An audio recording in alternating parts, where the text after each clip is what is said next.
é em inglês. Então, nós vamos para a continuidade da nossa aula. Eu queria pedir a alguém que ficasse de olho no WhatsApp, porque tem aqueles que chegam sempre tarde. E se ele pedir para entrar, por favor, me avise aqui, porque se eu tiver assim, eu vejo aqui. Do jeito que está aqui, eu vejo. Mas quando eu coloco aqui para aparecer o material para vocês, eu não vejo mais nada. Então, alguém pode me ajudar nisso aí? Se aparecer alguém no WhatsApp aí querendo entrar?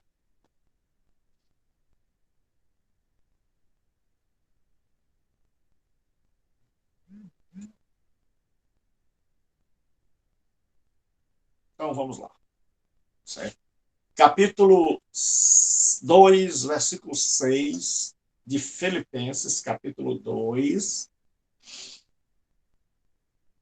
versículo 6 da carta do apóstolo Paulo à igreja de Filipos.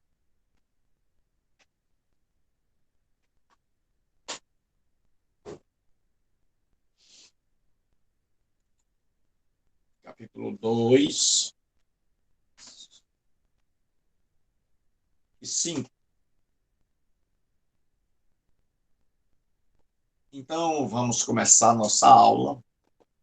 Eu sou o pastor Gilberto.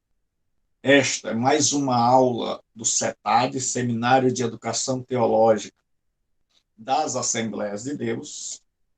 Nós estamos com a turma de pastores e nossa disciplina é Epístolas da Prisão.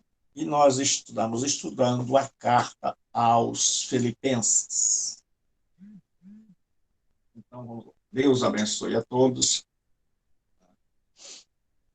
Vamos continuar estudando a palavra de Deus, nosso Pai. Deixa eu baixar aqui um pouquinho.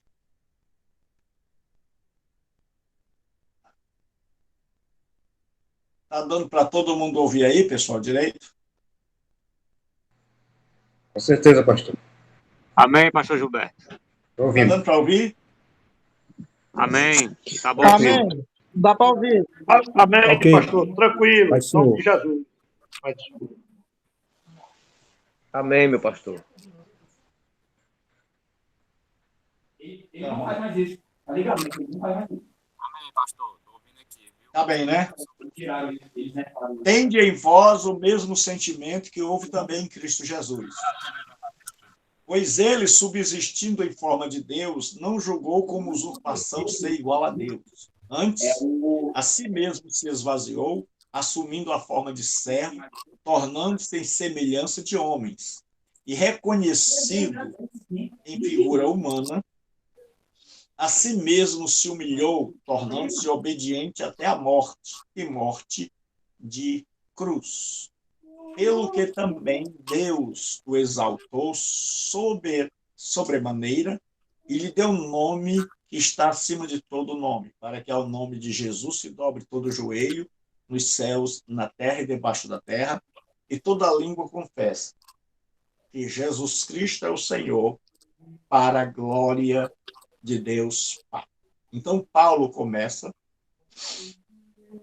aqui. Nós já vimos na introdução que Filipos era uma pequena Roma. Então, tem o microfone aí ligado.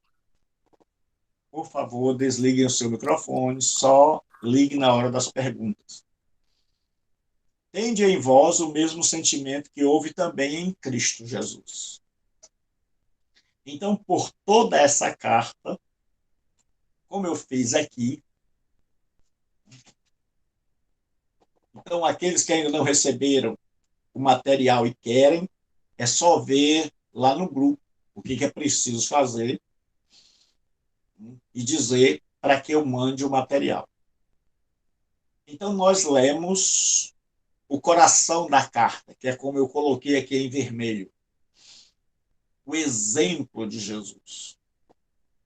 E Paulo vai usar este exemplo de Jesus e vai exigir de cada cristão na cidade de Filipos que siga esse exemplo de abrir mão daquilo que é seu por direito para servir.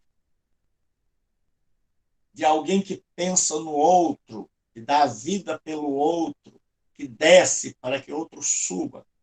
Então, o centro da carta, eu coloquei aqui de vermelho, e todos os assuntos que Paulo vai abordar, ele vai abordar com base nessa atitude de Jesus. Então, ele vai chamar os cristãos daquela época e a nós hoje para vivermos de acordo com o modelo tende em vós o mesmo sentimento. Então, nós vamos ver que a alegria proveniente da cooperação é a primeira divisão da carta. Vai do 1 a 11. Então, nós temos, numa carta normal, nós temos a estrutura da seguinte maneira: uma saudação inicial, um louvor e uma oração, ou só um louvor ou só uma oração, o assunto, que é o corpo da carta, ou assuntos, e a saudação final. Então, Paulo aqui, como ele segue o modelo das cartas daquela época. Então, ele vai para a saudação. Naquela época, na saudação, tinha o remetente, o destinatário, e tinha uma saudação. Então, ele diz: Paulo e Timóteo, servos, doulos, escravos de Jesus Cristo. Então, nós já sabemos quem é o remetente. É Paulo, que está escrevendo, provavelmente de Roma, durante o seu aprisionamento, lá enquanto ele está numa casa, prisão domiciliar.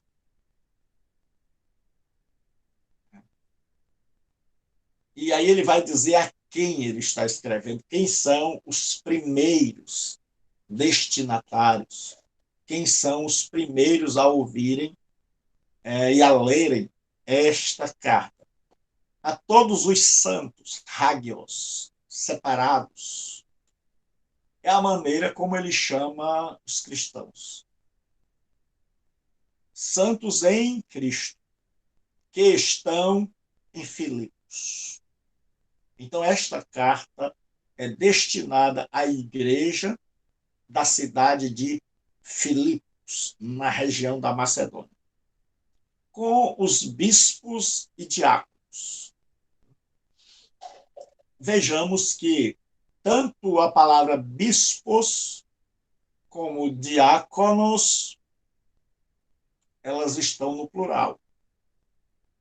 O que nos ensina que na igreja primitiva não havia uma liderança única, mas uma liderança colegiada, ou seja, uma liderança onde várias pessoas participavam dela. Então, havia vários bispos naquela igreja, e quando a gente pensar em igreja nos tempos do Novo Testamento, a gente tem que pensar em reunião numa casa.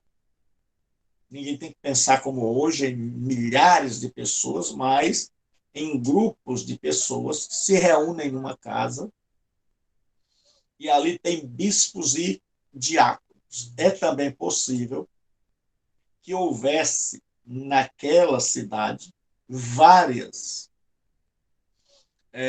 casas onde os irmãos se reuniam para adorar a Deus.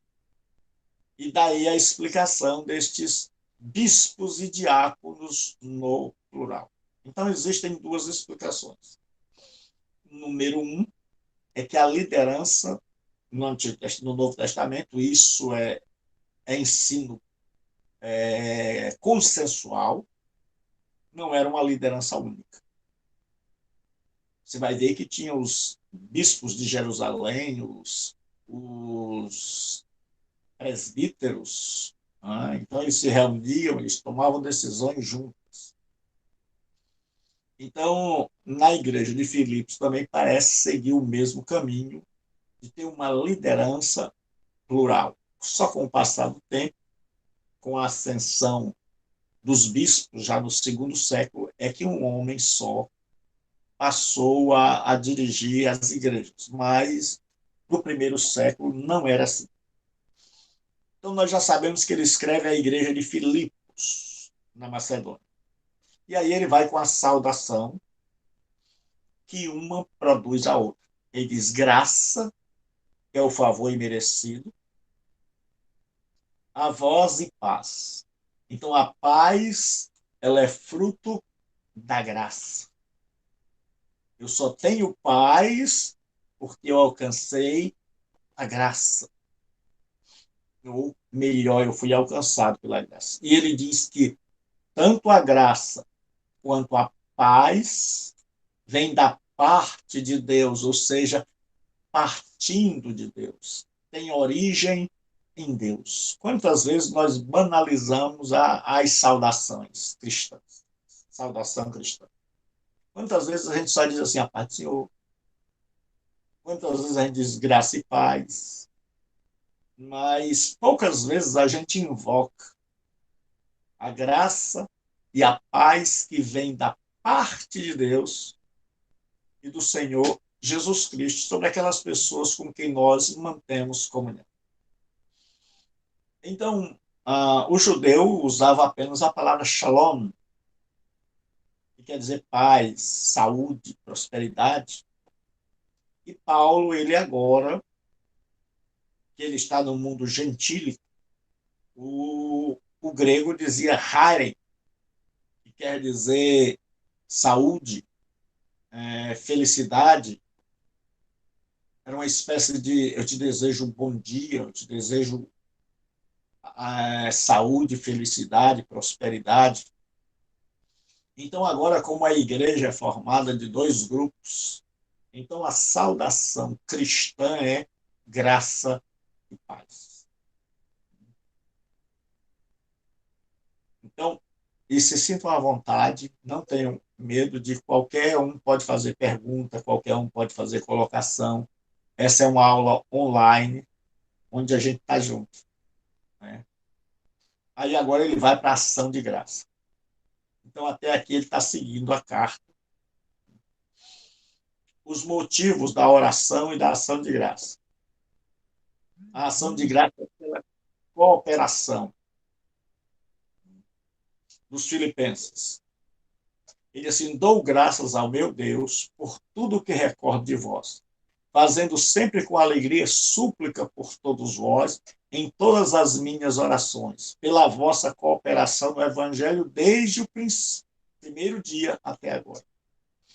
Então, esta igreja era uma igreja que cooperava com o ministério de Paulo, não só no sentido espiritual, mas também no sentido financeiro.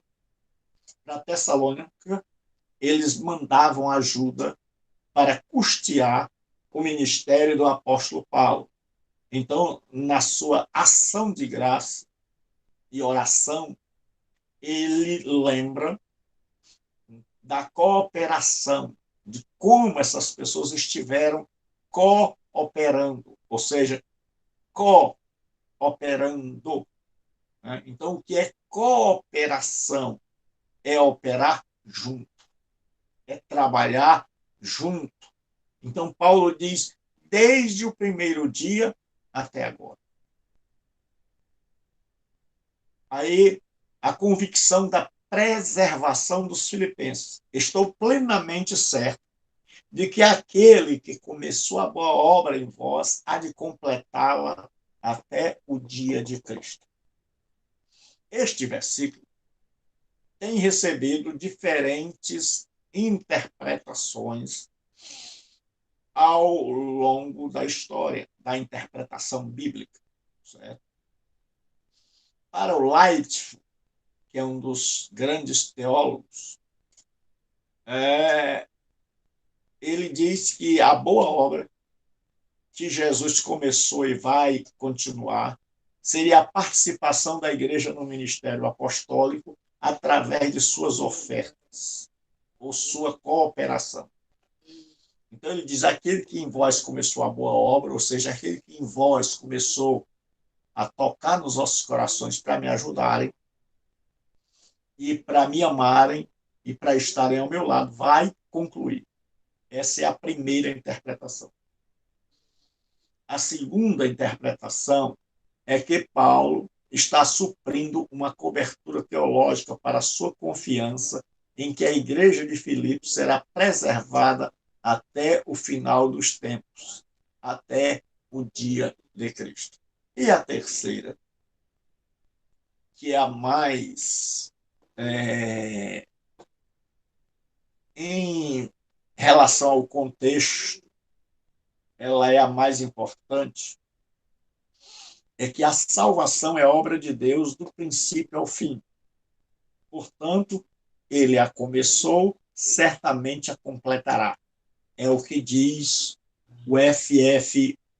Bruce. Então, aquele que começou a boa obra, ou seja, aquele que começou a salvação, a aperfeiçoará, nos aperfeiçoará até quando? Até o dia de Jesus Cristo.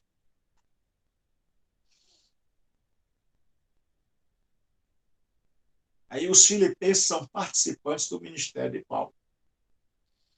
Ele diz, aliás, é justo que eu assim pense de todos vós, porque vos trago no meu coração. Seja nas minhas algemas, ou seja, no momento em que eu estou preso, seja na defesa e confirmação do evangelho. Então, aquele povo estava sempre do lado de Paulo. E como é bom para nós que somos pastores sabermos que nós temos uma igreja que está ao nosso lado na hora que a gente está na dificuldade, na hora que a gente está na obra da evangelização. Ele diz, pois todos sois participantes da graça comigo, essa graça de pregar o evangelho. Então, Paulo agora vai dizer que ele tem saudades daqueles irmãos. Pois minha testemunha é Deus, da saudade que tenho de todos vós, na terra, misericórdia de Cristo. Então, Paulo está preso e Paulo agora está com saudade daqueles irmãos. Os irmãos escreveram, mandaram lá para Paulo, preocupado. Eles estão preocupados. O seu apóstolo está preso. E Paulo agora vai escrever uma carta para confortar esses irmãos que estão preocupados. Aí ele diz, na terna misericórdia de Jesus Cristo. Outros motivos da oração e ação de graça. Paulo diz, e também faço esta oração. Então agora ele está orando e nós vamos ver quais são os motivos.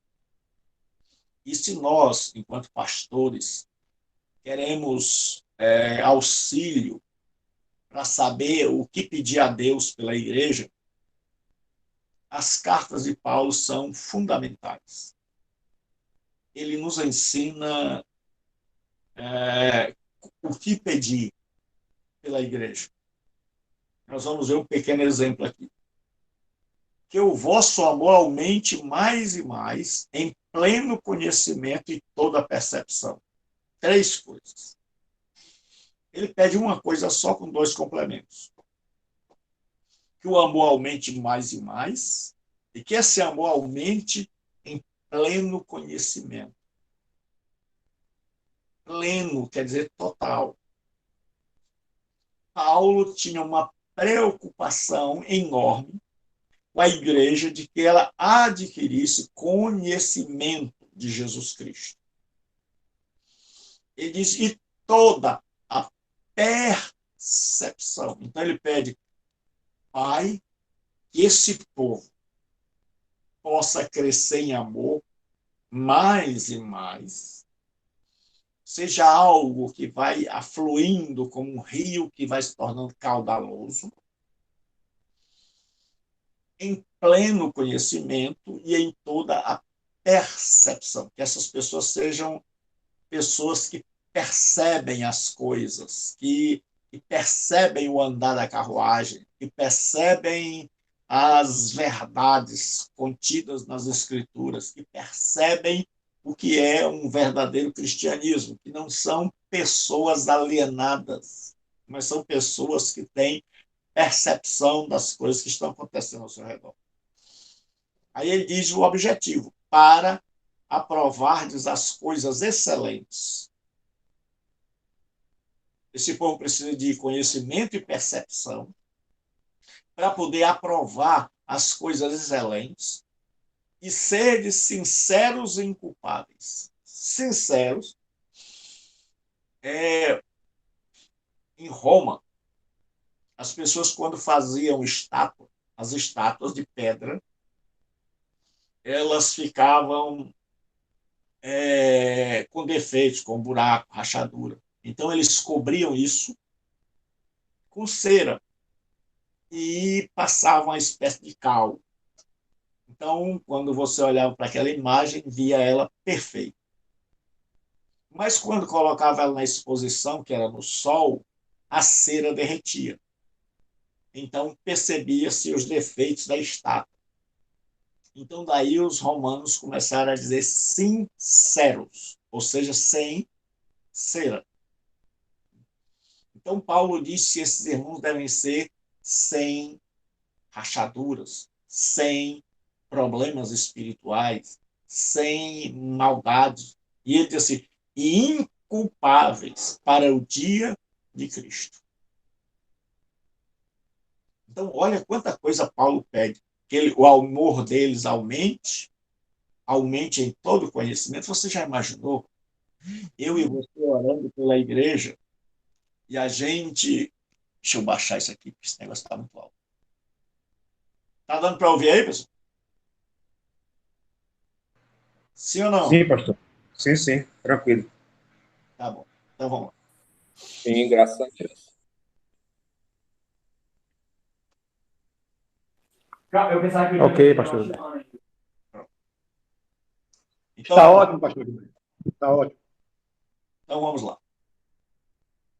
Então olha o que ele pede. O amor de vocês, já imaginou nós orando pela igreja assim, Senhor, que o amor da nossa igreja cresça mais e mais, ele cresça em pleno conhecimento, os irmãos sejam cheios de percepção, os irmãos possam aprovar as coisas excelentes, que eles sejam sinceros e inculpáveis para o dia de Cristo. Aí ele diz assim, cheios de frutos de justiça. Ele compara os irmãos como uma árvore, que nessa árvore fosse cheia de frutos, mas frutos de justiça, de honestidade, de uma vida reta, o qual é mediante Jesus Cristo, para a glória e louvor de Deus. Aí no segundo ponto, Paulo agora vai entrar propriamente dito no assunto, que é a sua prisão. Ele vai responder àqueles irmãos que estão preocupados. A alegria de Paulo por causa do progresso do evangelho. Paulo foi preso por anunciar o evangelho.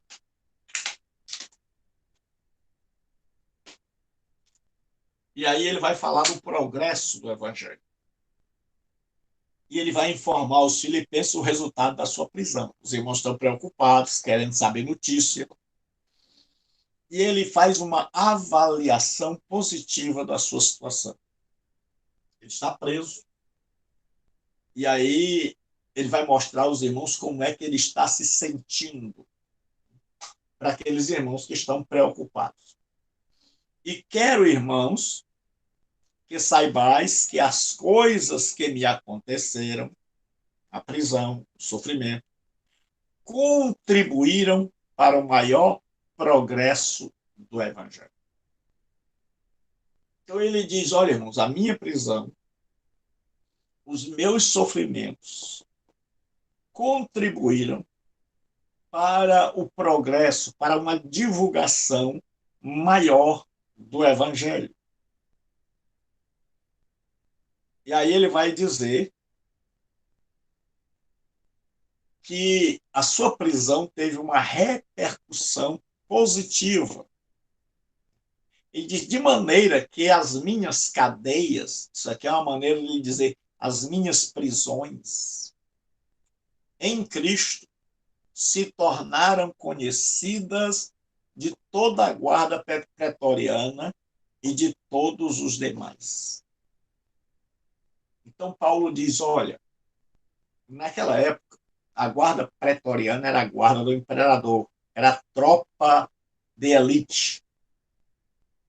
E Paulo está preso, e os romanos eles tinham o hábito de trocar a guarda de 4 em 4 horas, para que ninguém se cansasse e dormisse. Porque já que o soldado que dormia em serviço era punido com a morte, então também eles trocavam de 4 em 4 horas a guarda. Então Paulo, ele está com a tropa de elite lá, essa guarda está guardando Paulo, e de 4 em 4 horas vem um novo soldado, vem uma nova guarnição. Então Paulo está levando o evangelho. E esse evangelho que Paulo prega aos da tropa de elite, esses soldados levam para casa, compartilham, conversam com suas esposas, com seus amigos, com seus vizinhos. Então agora o evangelho está correndo, né, ali nos bastidores dessa tropa de elite. E Paulo está muito feliz. Então ele está dizendo, irmãos, aquilo que vocês pensavam que era tristeza, que era tribulação, está acontecendo para o meu bem.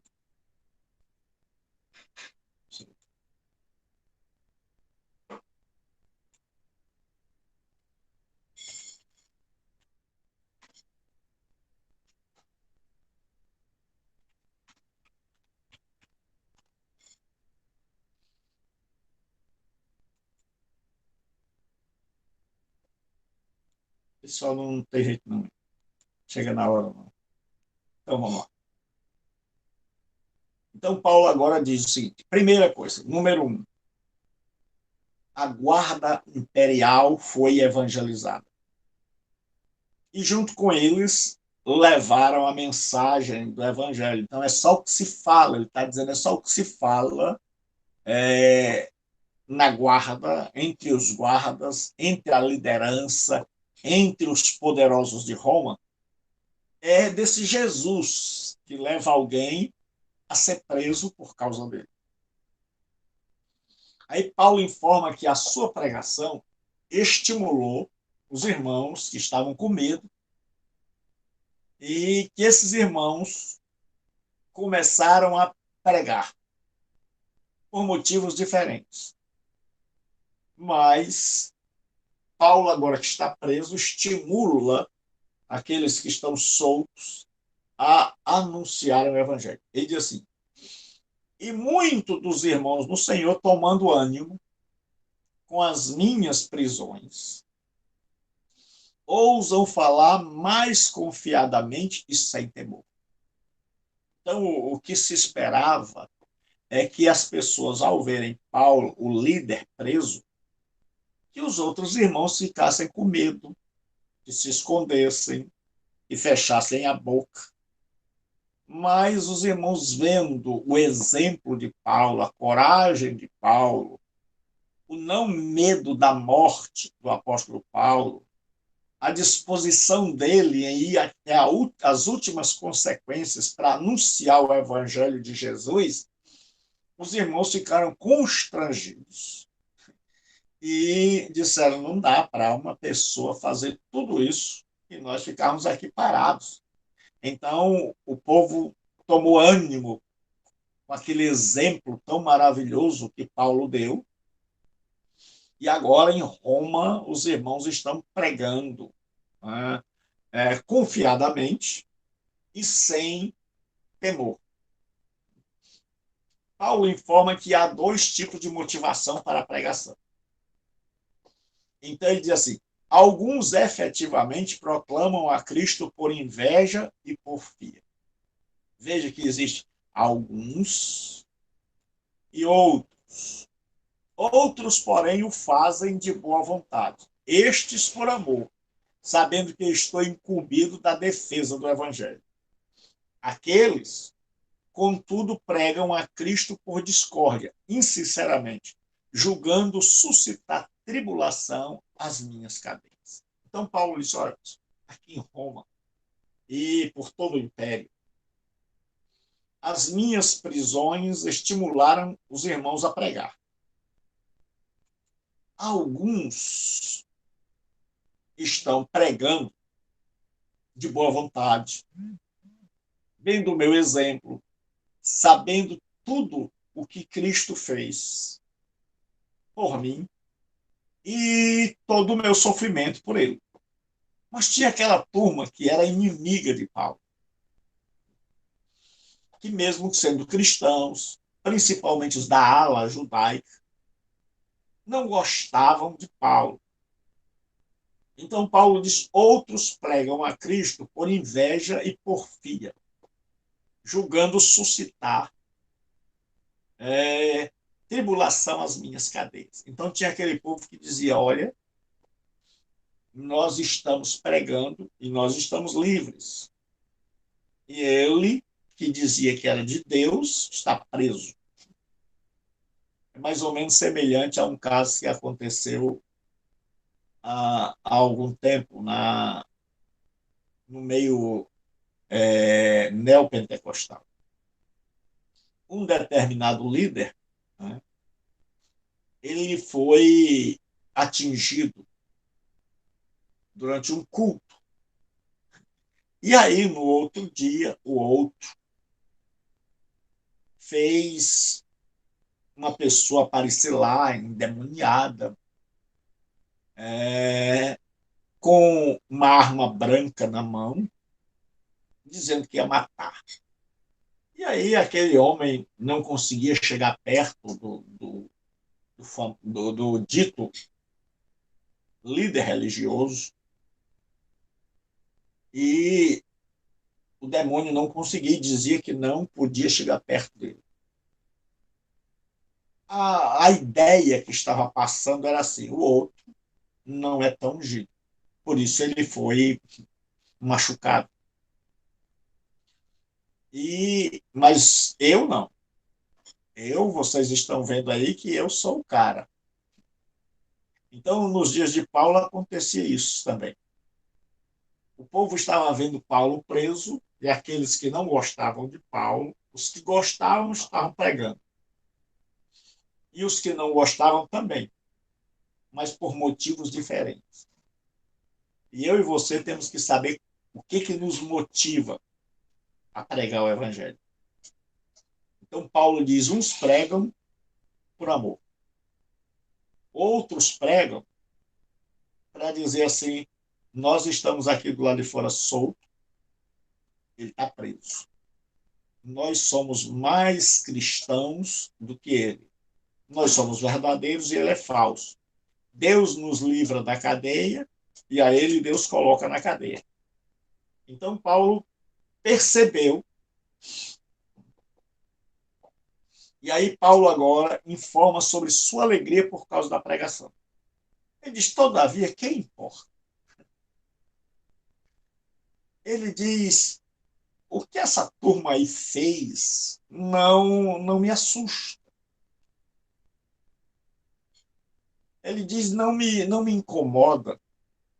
Não me preocupo se eles estão pregando e dizendo que são melhores do que eu, e dizendo que eu não sou um apóstolo verdadeiro.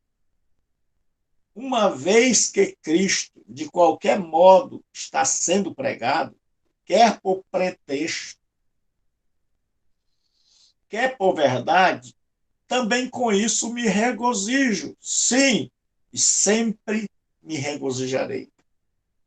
Ele está dizendo o que importa, no final das contas, é que a minha prisão está servindo de estímulo positivo e negativo, mas as pessoas estão falando de Jesus Cristo. E aí Paulo vai falar da sua convicção. Qual é a convicção dele? A esperança de Paulo. Porque estou certo que isso mesmo, pela vossa súplica e pela provisão do Espírito de Jesus Cristo, me redundará em libertação. Ajuda, socorro, suprimento propiciados pelo Espírito Santo inclui coragem e força para satisfazer as exigências que lhes eram feitas. É o que diz o Frank Staggs. Então, o apóstolo Paulo está dizendo o seguinte: ele tem esperança de que ele vai ser liberto. E ele diz que, pela vossa súplica e pela ação do Espírito de Jesus Cristo, isso me redundará em libertação. A confiança de Paulo. Agora, é muito importante que você acompanhe o que nós vamos falar agora. É muito importante que você acompanhe com total coração voltado, porque o que nós vamos explicar aqui é muito importante. A confiança de Paulo. O raciocínio de Paulo. Como é que Paulo pensa? Paulo está na cadeia e ele pensa assim: se for condenado, morrerá. Isso será ótimo para ele. Já imaginou? Paulo pensa assim, ele está raciocinando, ele está dizendo: se eu for condenado, eu estou preso,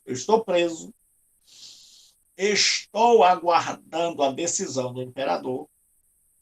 Caso a decisão seja de condenação à morte, isso será ótimo para mim. Então é assim que ele pensa. Se ele tivesse que escolher, ele escolheria a morte, porque para ele a morte não era como para nós. Para ele a morte era lucro. Aí ele vai mostrar que morrer para ele não era sacrifício, não era uma desgraça. Morrer para ele era um ganho. Morrer para ele era lucro. Morrer para ele era vitória. Morrer para ele era o melhor que podia acontecer. Todo mundo está entendendo até aqui? Amém, pastor. Graças a Deus. Sim. Amém. Então vamos lá. Olha o que ele diz. Segundo a minha ardente expectativa e esperança de que em nada serei envergonhado. Antes, com toda a ousadia, como sempre, também agora, será Cristo engrandecido no meu corpo. Quer pela vida, quer pela morte. Porquanto para mim o viver é Cristo e o morrer é lucro.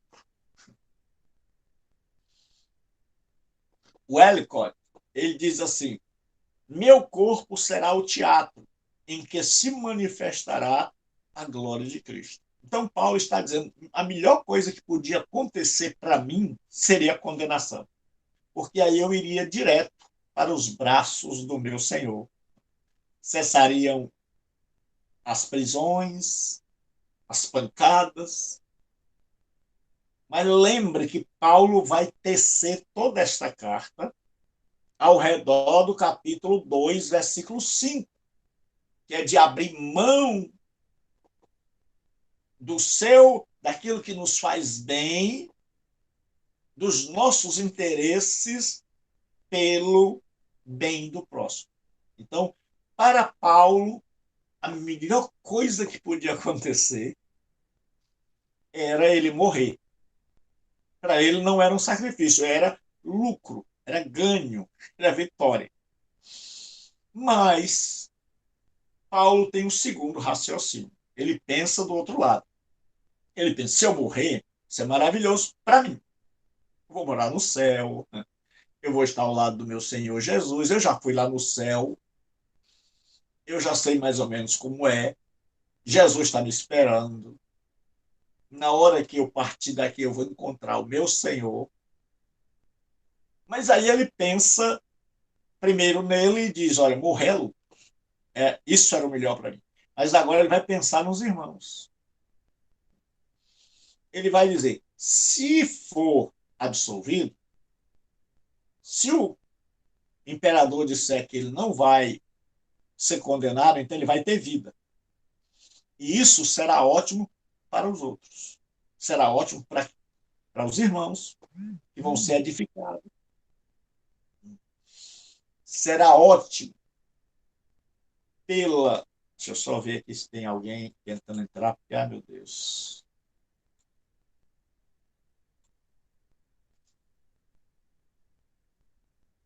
Como é que tu ainda está aguardando, homem de Deus? Está aqui, ó Deus. Isso entrou uma hora dessa, Jesus. Aí, está aqui umas 10 vezes. Aí,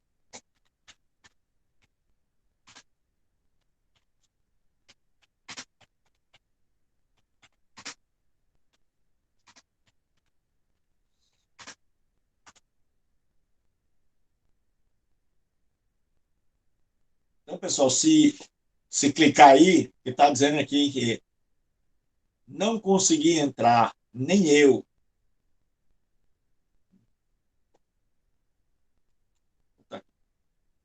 Clica novamente no link.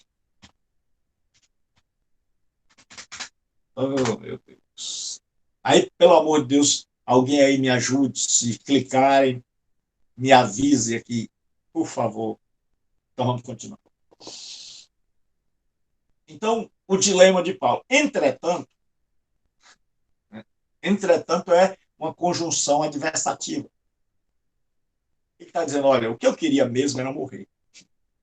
O que me faria bem era morrer. Se eu viver na carne traz fruto para o meu trabalho, já não sei o que hei de escolher.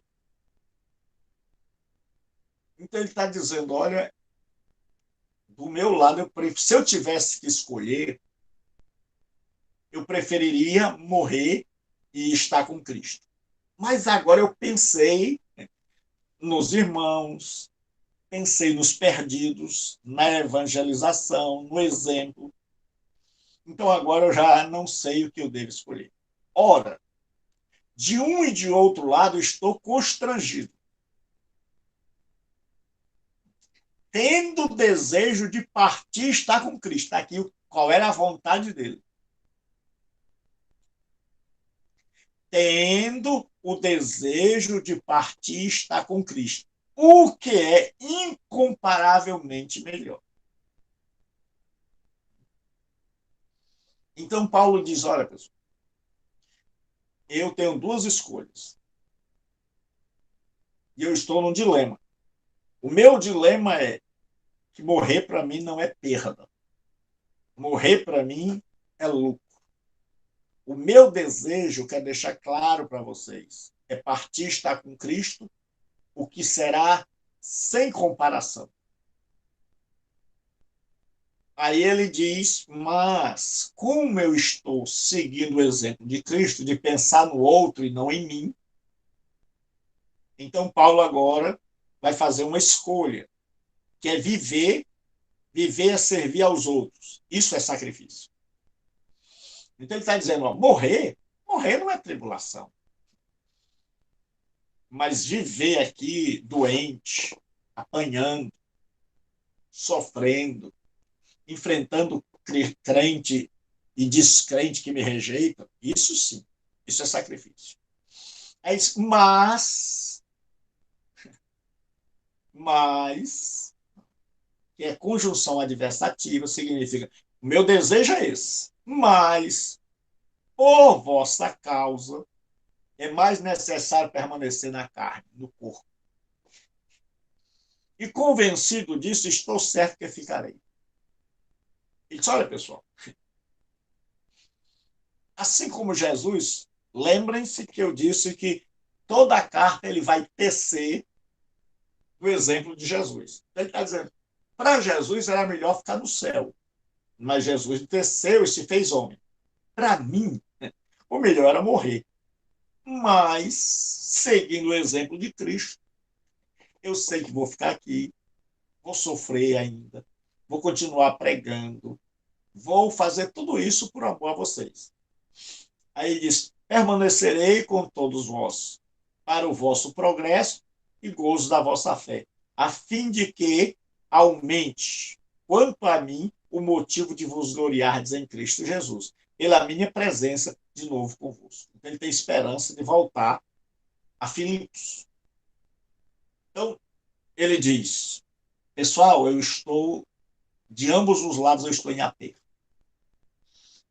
Eu tenho um desejo de morrer, de que o imperador me desse a condenação. E se ele me der a condenação, isso será maravilhoso para mim, porque meu ministério será encerrado com grande classe, morrendo por causa do meu Senhor e indo direto para os braços dele.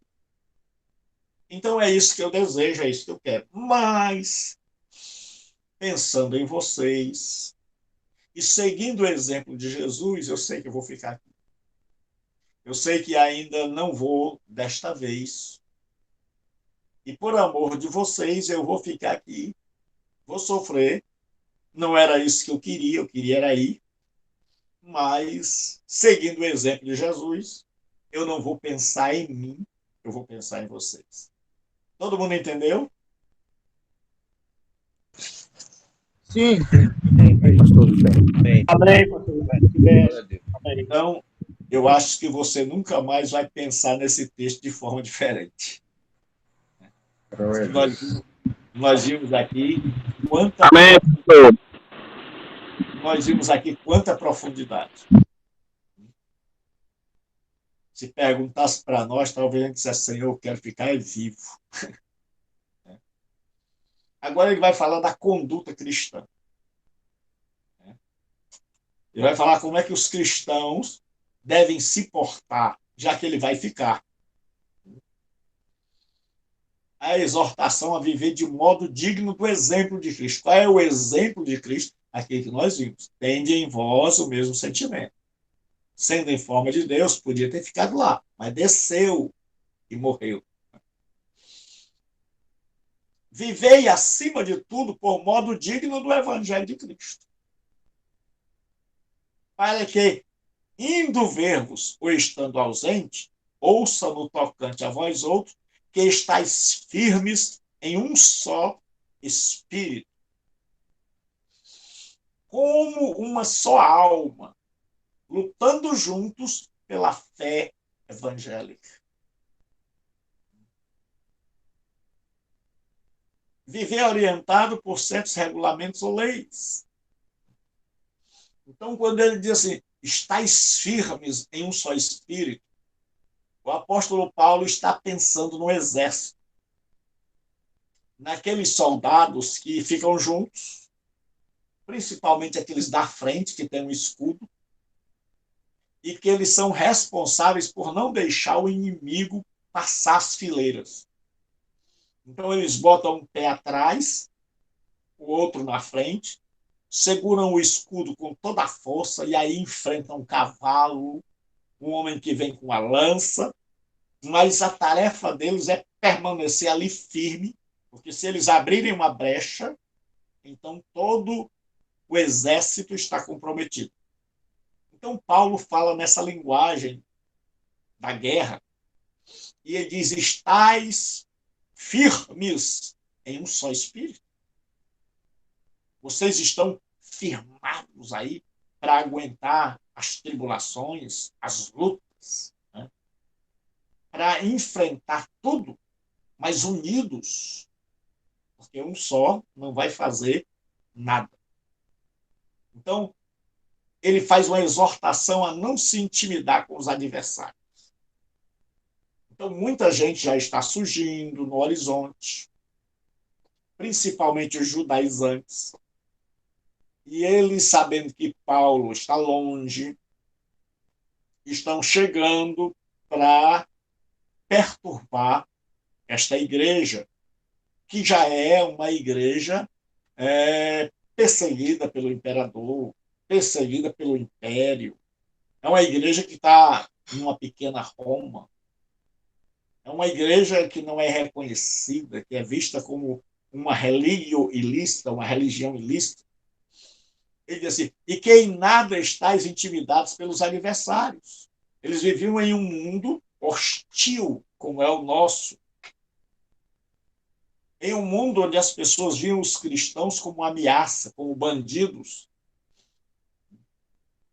Aí ele diz assim: pois o que para eles é evidência de perdição, para vós outros de salvação, e isto da parte de Deus. Então Paulo diz: tenham cuidado com os adversários, não se intimidem com as perseguições no mundo romano, porque eles perseguem vocês, e isso é uma evidência de que eles estão perdidos. E vocês são perseguidos por causa de Cristo, isso é uma evidência de que vocês vão herdar a salvação.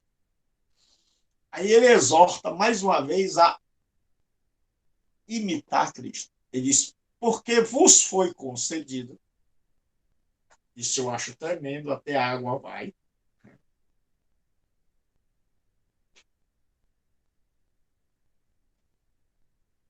porque vos foi concedida a graça de padecerdes por Cristo. Hoje a gente não vê muito as pessoas falando dessa teologia paulina da alegria no sofrimento. Ele está dizendo que o sofrer por Cristo é uma graça.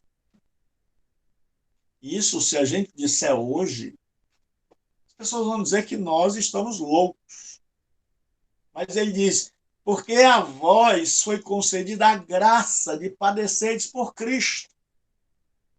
E não somente de crer nele. Ele está dizendo: vocês creram, mas não só creram, vocês também sofrem por ele.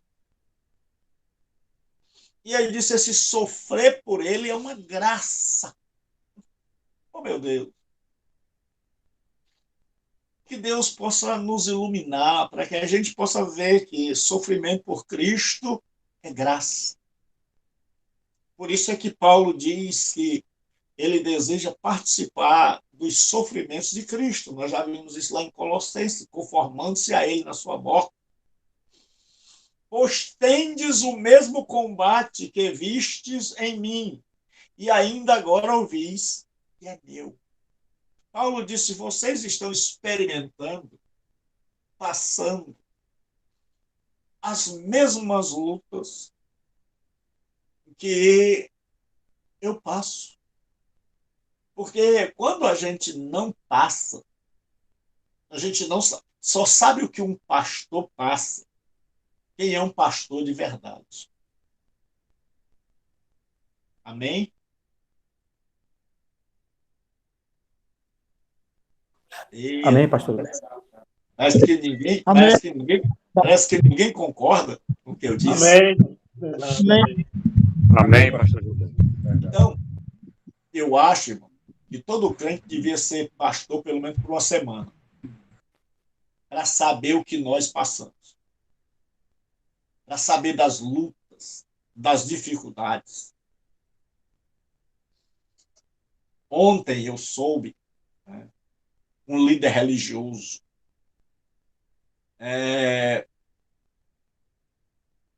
disse em cima do púlpito que a melhor coisa que aconteceu para ele foi a Covid. E aí tinha pessoas da minha família que ficaram muito tristes ao ouvir aquilo.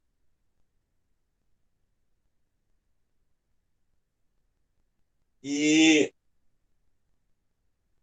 ora, é claro, ele teve uma gripe, passou 2 semanas em casa em quarentena, sem sentir nada, só em casa, lendo, orando, descansando, sem ir para a igreja. Não teve nem sequer uma tosse profunda, nem uma febre. Então ele disse que para ele a Covid foi a melhor coisa. Mas ele não foi para uma UTI com a minha filha. Ele não teve falta de ar. Ele não teve entre a vida e a morte. Se ele tivesse passado por isso, ele iria saber, rapaz, a Covid é um negócio sério. Tem alguém com o microfone aí aberto, ligado, porque está um barulho. Quem está com o microfone ligado? Amém. Então vamos lá. Deu para entender até aqui, pessoal? Amém, pastor Gilberto. Amém. Então, vamos lá. Deus abençoe o senhor. Paz. Glória a Deus. Então vamos lá. A unidade da igreja. O apelo de Paulo aos Filipenses. Portanto, tem o microfone aí aberto.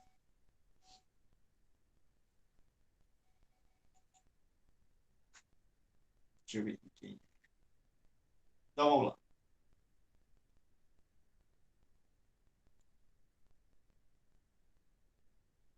Paulo agora vai fazer um apelo à unidade daquela igreja, porque só a igreja estando unida ela vai triunfar. Ele diz, portanto, que é uma conjunção que vai concluir se há algum conforto em Cristo, se há alguma consolação de amor, se há alguma comunhão no Espírito, se há entranháveis afetos e compaixões. Então ele diz o seguinte, olha, irmãos, porque aqui tem o se. Esse se parece uma oração condicional. É assim, será que há algum conforto em Cristo? Será que há alguma consolação de amor? Mas não é isso que a língua grega, nem o que o apóstolo Paulo está querendo dizer aqui. Ele está dizendo aqui o seguinte, irmãos, eu tenho certeza que em Cristo vocês são confortados. Eu tenho certeza que existe entre vós uma consolação de amor. Eu tenho certeza que vocês têm comunhão pelo Espírito Santo. Eu tenho certeza que existe entre vós afeto e compaixão. Ele diz, e por saber destas coisas, por ter certeza disso, porque o se dá a ideia que parece que ele não tinha.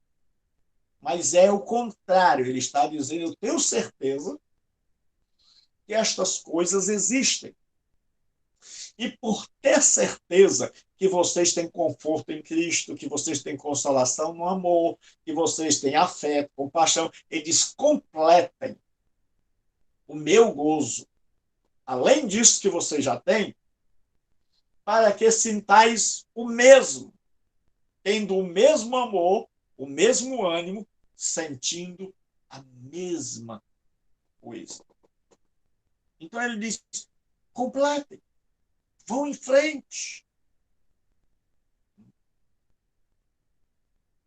O uso paulino da conjunção condicional, se é retórico e de forma alguma expressa dúvida. Certo? Então, a exortação contra o orgulho e o egoísmo. Então, nós vimos que lá naquela igreja, por ser uma pequena Roma, todo mundo era exaltado, todo mundo se achava o melhor, todo mundo se achava mais importante. Então ele diz assim: nada façais por contenda ou vanglória. Então o mundo de lá era aquele mundo que nós vivemos hoje. A criança tem que ser a primeira, que se apanhar em casa, na rua apanha em casa. Então Paulo diz: nada façais por contenda ou vanglória. Vanglória quer dizer glória vã, glória vazia. Mas por humildade, cada um considere os outros superior a si mesmo. Isso aqui é muito difícil no contexto de Filipos. O contexto de Filipos era assim: eu me considero superior aos outros. Mas como Paulo está tecendo sua carta igual a Cristo, no exemplo de Cristo, ele diz: Cristo se considerou menor, servo, se humilhou até a morte. Então, não é difícil para vocês que querem seguir os passos do Mestre. Não atente cada um para o que é propriamente seu. Ele disse: imite Jesus, imite a mim. Eu podia subir, mas estou aqui. Jesus podia ficar lá no céu, mas desceu. Então ele diz: mas cada um também para o que é dos outros. Então, assim como Jesus pensou nos outros, cada cristão deve pensar nos outros.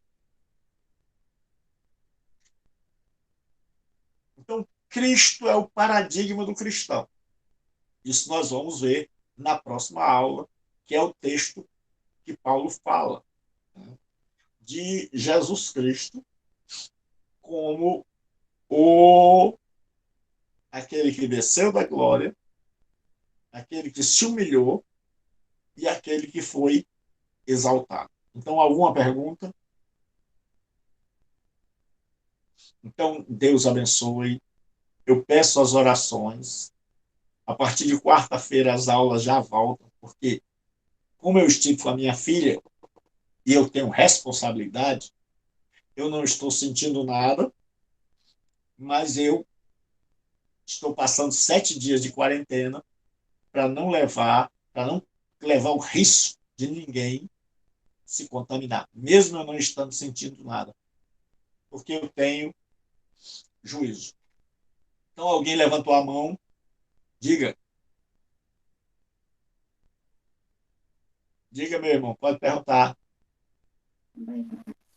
Pastor Gilberto, só lembrando que eu e minha esposa que estamos aqui inteirados na aula, viu? Assistindo aqui. Oi? Eu e minha esposa que estamos aqui assistindo a aula, porque o nome dela não está aparecendo, Sérgio e Elieide. Então, okay? você coloca no grupo, certo? Ok, querido. Obrigado. Obrigado. Aí, irmãos, eu estou pedindo a cada um de vocês que toda a comunicação comigo seja feita pelo grupo, porque eu estou recebendo ligação. Vocês viram aí o tum, todo tempo das chamadas. É mensagem de todo jeito, de tudo que é lugar. Então, por favor, eu não tenho condição de atender um a um. Então, evitem mandar mensagem para o meu privado, porque tá lotado de mensagem. Mande mensagem no grupo. Agora, se for uma coisa particular, uma necessidade urgente, aí pode mandar. Deu para entender, pessoal? Sim. Então, esta aula vai ficar gravada para vocês assistirem mais. E até a nossa próxima aula. Hoje é a primeira. Pode fazer a pergunta? Pastor Guiar, pastor Gilberto, Pai do Senhor. Pode dizer, pastor. Pastor, é porque eu recebi no meu privado 2 links da apostila, do Filipenses e Efésios. Certo. E eu só paguei uma. Não, pessoal, é assim. Pronto, expliquei, por favor. Vocês só vão pagar uma mesmo. por cada disciplina, certo? Eu não vou cobrar de vocês, isso é só uma ajuda que vocês estão dando. Deu para entender? Ah, ok. Então, para cada disciplina, mesmo que eu mande 4 material, você só vai pagar um. Pagando os R$10, recebe o material todo. Ok. Entendeu, pessoal? Porque isso aí é só uma ajuda que vocês estão dando. Certo? Então, um abraço, boa noite, Deus abençoe a todos. E não esqueça de orar pela minha filha Eloá, por favor. Amém, pastor. Deus abençoe o senhor. Deus abençoe. Amém. Amém. Paz,